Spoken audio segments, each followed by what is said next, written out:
ছোট্ট ভিডিওর মাধ্যমে বলবো ভগবান রামের পৃথিবী ত্যাগের পর ত্রেতা যুগ এবং দাপর যুগে হনুমানজি কিভাবে তার জীবন কাটিয়েছিলেন। চলুন জেনে নিই। যখন শ্রীরামচন্দ্রের মৃত্যু ঘনিয়ে আসছিল তখন ভগবান রাম হনুমানকে বৈকুণ্ঠে নিয়ে যেতে চেয়েছিলেন, কিন্তু হনুমান যেতে চাননি। কারণ তিনি শ্রীরামকে জিজ্ঞাসা করেছিলেন, আপনি ভগবান রাম, আমি আপনাকে ভগবান হিসাবে মানি, আমার আরাধ্য দেবতা হিসাবে মানি। যদি বৈকুণ্ঠে থাকবেন তাহলে আমি যাব।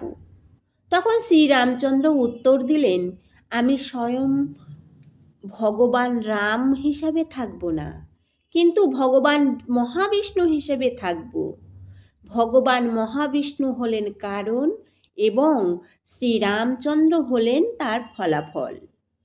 হনুমান উত্তর দিলেন, আমি এমন জায়গায় যাব না যেখানে আমার রাম থাকবে না, আমার আরাধ্য থাকবে না।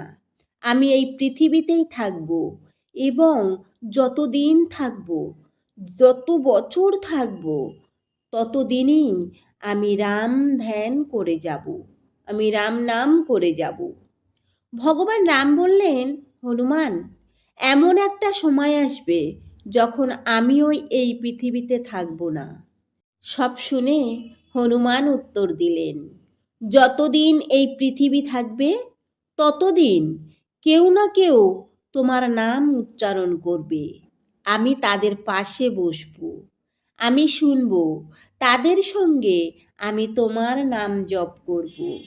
তবুও আমি বৈকুণ্ঠে যাব না প্রভু। যেখানে আমার রামচন্দ্র থাকবে না সেখানে আমি যাব না। আজও এমন একটি প্রথা আছে যেখানে ভক্তি ও ভক্তির সাথে ভগবান রাম নাম উচ্চারণ করা হয়। সেই স্থানে হনুমান বসে থাকবেন।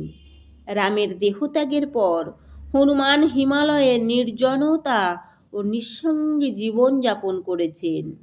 তিনি রামের প্রতি তার এই ভক্তির এক চিরস্মরণীয় চিরজীবী হয়ে আছেন। জয় হনুমানজি।